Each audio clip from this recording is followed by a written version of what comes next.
अवधूत चिंतन श्री गुरुदेव दत्त श्री स्वामी समर्थ। तुम्हा सगळ्यांचं स्वामी श्रद्धावर खूप खूप मनापासून स्वागत। अधिक मास सुरू झालेला आहे आणि या अधिक मासाप्रमाणेच आपल्याही सेवेला सुरुवात झालेली आहे। बरेच सेवेकरी ताईदादा आपापल्या यथाशक्तीनुसार आपापल्या इच्छेप्रमाणे आपल्याला जमेल त्या सेवा आपण सगळेजण करत आहोत। बघा, अधिक मासाला आपण कुठलेही शुभ कार्य करत नाही, पण या अधिक मासाला जप तप दान धर्म हे आपल्याला जास्तीत जास्त प्रमाणामध्ये करायचं असतं। नामस्मरण असेल किंवा कुठल्याही देवी देवतांची सेवा असेल, आपल्या कुलदेवाची सेवा असेल, आपल्या गुरूंची सेवा असेल, भगवान विष्णूंची सेवा असेल, कारण की हा मास अर्थात त्यांना समर्पित आहे अधिक मास, त्यामुळे आपण या मासाला पुरुषोत्तम मास म्हणत असतो। भगवान विष्णूंची सेवा असेल, माता लक्ष्मीची सेवा असेल किंवा इतर कुठलीही सेवा आपण करत असतो। पण त्याचप्रमाणे बघा, जसं या अधिक मासामध्ये आपल्याला सेवा जप तप दान धर्म हे अत्यंत महत्त्वाचं आहे, त्याचप्रमाणे या महिन्यामध्ये जास्तीत जास्त महत्त्व हे आपल्या पितरांच्या सेवेला सुद्धा दिलेलं आहे। आपल्या पितरांसाठी सुद्धा हा अधिक मास अत्यंत महत्त्वाचा मानला गेला आहे। आपल्याकडनं आपल्या पितरांची सेवा एरवी घडत नाही। जेव्हा अमावस्या असते किंवा पितृपक्षामध्ये आपण पितरांची सेवा काही जमेल तशी आपण करत असतो, पण एरवी आपल्याकडनं या सेवा घडत नाही। पण अधिक मासामध्ये पितरांच्या सेवेला सुद्धा तितकंच महत्त्व दिलं गेलं आहे। बघा, असं म्हटलं गेलं आहे की अधिक मासामध्ये आपण ज्या काही सेवा जप तप दान धर्म करतो त्याचं जे काही पुण्यफळ आहे ते आपल्याला अधिक पटीने मिळत असतं। त्याचप्रमाणे आपल्याकडनं जेवढी पितरांची सेवा घडते अर्थात त्यांना सद्गती प्राप्त होते, त्यांच्या मुक्ती आणि तृप्तीसाठी आपल्याला सेवा करायची असतात। आता आपण आधीच अनेक सेवा आपण करत आहोत, आपल्याला जमेल तशा सेवा आपण आपल्या कामातला वेळ काढून आपण करत आहोत, त्यात काही शंका नाही। पण आपल्या पितरांसाठी सुद्धा आपल्याला सेवा करायची असते, कारण की जेव्हा आपल्याकडनं पितरांची सेवा घडेल तेव्हाच आपण केलेल्या आपल्या सेवेचं आपल्याला फळ मिळणार आहे। कारण की आपल्यामध्ये आणि देवामध्ये पितर ठाम मांडून उभे असतात। जोपर्यंत आपल्याकडनं पितरांची सेवा घडत नाही, जर आपल्याला पितृदोष असेल तर आपल्याला अनेक अडचणींचा सामना करावा लागतो, आणि तो पितृदोष जोपर्यंत आपल्याला दूर होत नाही किंवा पितरांची सेवा आपल्याकडून जोपर्यंत घडत नाहीत, पितर आपले तृप्त होत नाहीत, तोपर्यंत आपल्याला त्या अडचणींचा सामना करावाच लागतो।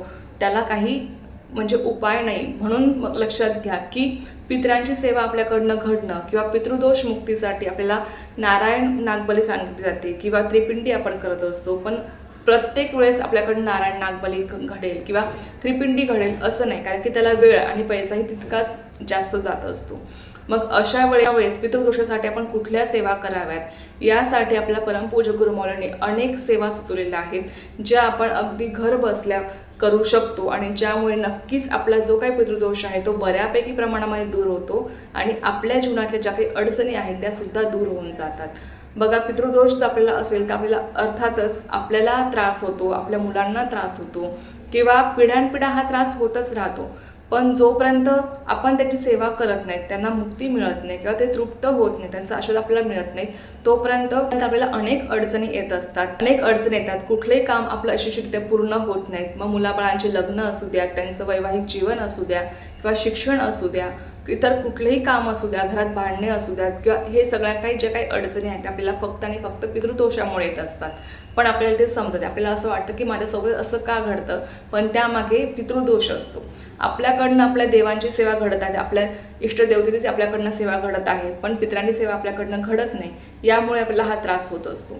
त्यामुळे पितरांची सेवा घडणं हे अत्यंत महत्त्वाचं आहे आणि या अधिक मासामध्ये आपल्याकडनं पितरांची सुद्धा सेवा घडलीच पाहिजे। यासाठी आपण आठवड्यामध्ये अगदी 5 मिनिटांची सेवा आहे, जर तुम्ही रोज ही सेवा केली तर नक्कीच तुमचा जो काही पितृदोष आहे तो बऱ्यापैकी प्रमाणामध्ये दूर होईल आणि अर्थातच अधिक मासामध्ये केलेल्या सेवेचं फळ आपल्याला अधिक पटीने मिळतं। त्याचप्रमाणे तुम्ही या मासामध्ये जेवढी पितरांची सेवा कराल तुम्हाला त्याचं फळ जे काय आहे ते तुम्हाला तेवढ्याच पटीने मिळणार आहे। आता पितरांसाठी आपल्याला कोणती सेवा करायची आहे ते आपण जाणून घेऊया। तर सगळ्यात महत्त्वाचं आहे बघा, पितरांसाठी तुम्हाला सांगितलं होतं की आपल्याला संक्षिप्त श्रीमद भागवत हा ग्रंथाचं पारायण आपल्याला या अधिक मासामध्ये करायचं आहे। ते पारायण आपल्याला संपूर्णरित्या कसं करायचं असतं, कोणते नियम असतात, ही संपूर्ण माहिती तुमच्यासोबत मी शेअर केली आहे। तुम्ही तो व्हिडिओ बघितला पण असेल। पण आता प्रत्येकाकडनं हे पारायण घडेलच असं नाही आहे। ज्यांच्याकडनं घडणार आहे किंवा नक्की प्रयत्न करा की आपल्याकडनं या अधिक मासामध्ये एक तरी पारायण संक्षिप्त श्रीमद भागवत या ग्रंथाचं घडलं पाहिजे, जेणेकरून आपला जो काही पितृदोष आहे तो दूर होऊन जाईल। आपण बघा, सगळे व्यक्ती आपण काही ना काही ऋण घेऊन आपण जन्माला आलेलो असतो। असा एकही व्यक्ती नसेल की त्याच्याकडे कुठलंही ऋण नाही। मग ते ऋण देवऋण असेल, ऋषी ऋण असेल, मनुष्य ऋण असेल किंवा भूतऋण असेल किंवा पितृऋण असेल. पितृऋण असेल तर आपल्याला पितृदोष असतो, त्यामुळे पितरांची सेवा आपल्याकडनं घडणं हे अत्यंत महत्त्वाचं असतं.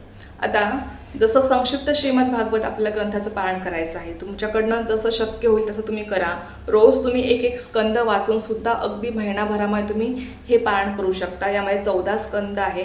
तुम्ही रोज एक एक स्कंद वाचा, जेणेकरून तुमच्याकडनं महिनाभरामध्ये आरामशीर हे पारायण तुमच्याकडनं घडून जाईल. आता भागवत ग्रंथ जर आपण बघितला, भागवत ग्रंथाचा विषय हा खूप मोठा आहे. त्याचं पारायण आपल्याकडनं घडणं हे खूप म्हणजे अवघड आहे. ज्यांच्याकडनं घडणार आहे त्यांनी नक्कीच करावं. ज्यांना शक्य आहे आपला संसार सांभाळून हे पारायण करणं त्यांनी नक्कीच करावं.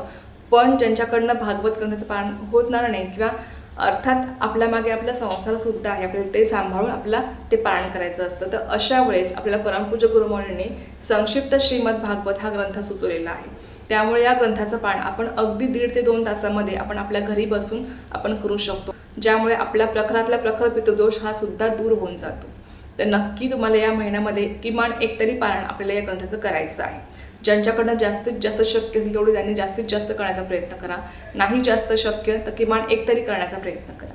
आता रोज आपण पितरांची कुठली सेवा करायची जेणेकरून आपला पितृदोष दूर होईल. तर सगळ्यात महत्त्वाचं म्हणजे बघा, आपल्याला देवांच्याही सेवेच्या अगोदर आपल्या पितरांची सेवा करायची असते. कारण की मी तुम्हाला सांगितलं की देवामध्ये आणि आपल्यामध्ये पितर ठाम मांडून उभे असतात. जोपर्यंत पितर बाजूला सरकत नाहीत तोपर्यंत आपल्याला आपल्या सेवेचं फळ हे पूर्णपणे मिळत नाही किंवा आपली सेवा देवापर्यंत पोहोचत नाही किंवा आपण देवापर्यंत पोहोचू शकत नाही. म्हणून पितृदोष आधी दूर करणं किंवा पितरांची सेवा करणं हे महत्त्वाचं आहे. तर सगळ्यात आधी रोज शुचिर्भूत झाल्यावर, रोज सकाळी उठून स्नान केल्यावर, शुचिर्भूत झाल्यावर तुम्हाला आपल्या पितरांसाठी सेवा करायची आहे. देवपूजा करण्याच्या अगोदर सुद्धा आपल्याला पितरांची सेवा करायची असते, लक्षात घ्या. तर त्यासाठी तुम्हाला काय करायचं आहे, आपल्या घरामध्ये दक्षिण भिंतीला तुम्हाला तोंड करून बसायचं आहे. बसायला खाली आसन घ्यायचं. लक्षात घ्या, हे आसन फक्त आणि फक्त आपल्याला पितरांच्या सेवेसाठीच वापरायचं आहे. आपण जी काही देवपूजा करतो किंवा इतर ज्या काही आपण सेवा करतो आपल्या गुरूंसाठी किंवा इतर कुठल्याही देवी देवतांसाठी, त्याचं आसन जे आहे ते आपल्याला वेगळं ठेवायचं आहे. पण पितरांच्या सेवेसाठी आपण जे आसन वापरणार आहोत ते आपल्याला वेगळं ठेवायचं आहे, लक्षात घ्या. तर तुम्हाला आसन घ्यायचं आहे खाली बसायला आणि तुम्हाला दक्षिण भिंतीला तोंड करून तुम्हाला पितृस्तुती स्तोत्र हे तुम्हाला आणि पितृतुष्टीकारक स्तोत्र तुम्हाला पठण करायचं आहे. हे स्तोत्र आपल्या नित्यसेवेच्या पुस्तकामध्ये आहे. तुम्हाला रोज हे स्तोत्र पठण करायचं आहे. अंघोळ झाली की तुम्हाला सगळ्यात आधी तुम्हाला हे स्तोत्र पठण करायचं आहे. त्यानंतर आपल्या देवपूजेला तुम्हाला लागायचं आहे. आणि जे काही आसन मी तुम्हाला सांगितलं होतं की पितरांची सेवा करण्यासाठी आपल्याला सेपरेट आसन घ्यायचं आहे. स्तोत्र पठण करण्यासाठी जे तुम्ही आसन वापरणार आहात ते आसन तुम्हाला एका व्यवस्थित ठिकाणी ठेवायचं आहे, जेणेकरून त्या आसनाला दुसऱ्या कोणाचाही हात लागणार नाही किंवा वारंवार त्या आसनाला कोणाचाही हात लागणार नाही. अशा ठिकाणी एकदम व्यवस्थितपणे तुम्हाला ते आसन ठेवायचं आहे आणि ते आसन तुम्हाला रोज पितरांच्या सेवेसाठीच वापरायचं आहे, लक्षात घ्या. आणि जेव्हा तुम्ही पितृस्तुती स्तोत्र पठण करून उठाल तेव्हा तुम्हाला ते आसन झटकायचं आहे. असं म्हणतात की जेव्हा आपण ते आसन झटकतो तेव्हा पितृदोष सुद्धा आपलं झटकलं जात असतो. म्हणून पितृस्तुती स्तोत्र पठण करून झालं, आसनावरून उठलं की त्या आसनावरून ते आसन उचलून तुम्हाला आधी झटकायचं आहे आणि नंतर त्याची घडी मारायची आहे आणि नंतर ते आसन तुम्हाला व्यवस्थित ठिकाणी ठेवून द्यायचं आहे. आणि एक गोष्ट अजून तुम्हाला लक्षात घ्यायची आहे की जोपर्यंत आपण पितृस्तुती स्तोत्र पठण करत नाही किंवा जोपर्यंत आपण ते आसन उचलून घडी मारून ठेवत नाही तोपर्यंत तुम्हाला कुणाशीही बोलायचं नाही आहे, लक्षात घ्या. नंतर तुम्हाला हातपाय स्वच्छ धुवायचे आहेत आणि नंतर तुम्हाला देवपूजा वगैरे जे काय तुमचे नित्यकर्म आहे तुम्हाला करायचे आहेत. तर ही एक गोष्ट खूप कटाक्षाने तुम्हाला पाळायची आहे की तुमचं पितृस्तुती स्तोत्र पठण होईपर्यंत ते आसन जोपर्यंत तुम्ही घडी मारून व्यवस्थित ठिकाणी ठेवत नाहीत तोपर्यंत तुम्हाला कुणाशीही बोलायचं नाही. तुम्ही ते आसन व्यवस्थित ठेवून द्याल आणि त्यानंतर तुम्हाला हातपाय धुवायचे आहेत. नंतर तुम्हाला तुमचे जे काही नित्यकर्म आहे तुम्हाला करायचे आहे. तर ही एक गोष्ट तुम्हाला पाळायची आहे. तर अशा पद्धतीने तुम्हाला रोज ही सेवा आपल्या पितरांसाठी करायची आहे. त्याचबरोबर दुसरी सेवा आहे ती म्हणजे गीतेचा 15वा अध्याय. आता गीतेचा 15वा अध्याय सुद्धा आपल्या नित्यसेवेच्या पुस्तकामध्ये आहे.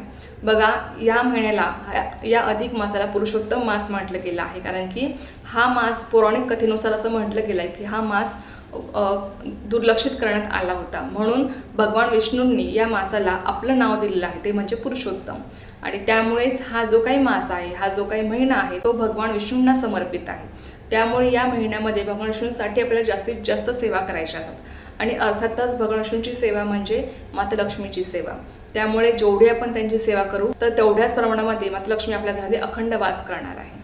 तर नक्कीच तुम्हाला भगवान विष्णूंसाठी आपल्याला सेवा करायच्या आहेत.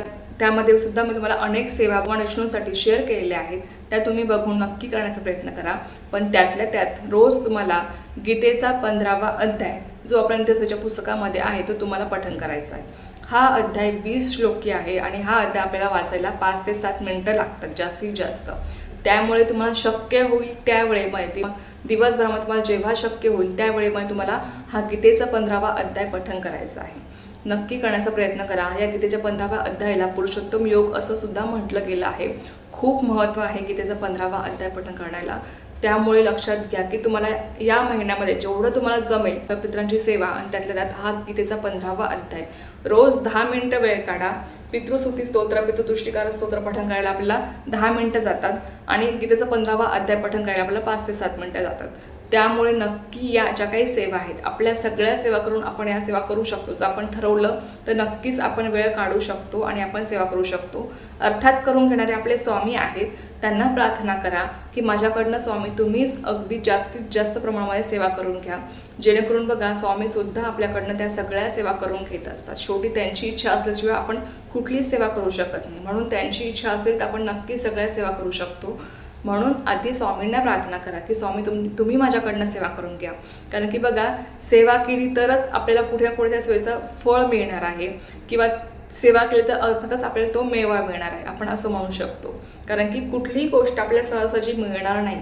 त्यासाठी आधी आपल्याला कष्ट, प्रामाणिकपणा, त्याचबरोबर सेवा ही अत्यंत महत्त्वाची आहे. त्याचबरोबर आपले कर्म चांगले असणं हे सुद्धा महत्त्वाचं आहे. पण या ज्या काही गोष्टी आपण सगळ्या पाळून जेव्हा आपण सेवा करतो तेव्हा नक्कीच त्या सेवेचं आपल्याला भरभरून फळ मिळत असतं आणि आपल्या जीवनातल्या जे काही संकटे आहेत, दुःख आहेत, अडचणी आहेत ते नक्कीच दूर होतात. जेव्हा आपण गीतेचा 15वा अध्याय रोज पठण करतो तर अर्थात असं म्हटलं गेलं आहे की आपल्याला मानसिक शांतता मिळते, आपल्या घरामध्ये सुख शांती नांदते. जो काही शारीरिक त्रास असेल, मानसिक त्रास असेल तो बऱ्यापैकी प्रमाणामध्ये दूर होतो आणि अर्थातच माता लक्ष्मीचा अखंड वास आपल्या घरामध्ये राहत असतो. तर ज्यांना ज्यांना शक्य आहे किंबहुना सगळ्यांनीच करण्याचा प्रयत्न करा. असं म्हणू नका की मला शक्य होणार नाही. बघा शेवटी स्वामींना प्रार्थना करा, नक्कीच तुम्हालाही या सगळ्या सेवा करण्यासाठी तेवढा वेळ मिळेल आणि स्वामी तुमच्याकडनं या सगळ्या सेवा करून घेतील, यात काही शंका नाही. तर चला, एक अत्यंत छोटीशी पण खूप महत्त्वाची माहिती होती जी तुमच्यासोबत शेअर करायची होती. झालेली सेवा मी स्वयंमाचणी रुजू करते आणि आजचा व्हिडिओ इथेच थांबवते. तुम्हाला ही माहिती आवडली असेल तर व्हिडिओला लाईक, शेअर, सबस्क्राईब करायला विसरू नका. पुन्हा भेटूया अशाच एका व्हिडिओसोबत, नवीन विषयासोबत. तोपर्यंत सर्वांना श्री स्वामी समर्थ. जय जय स्वामी समर्थ.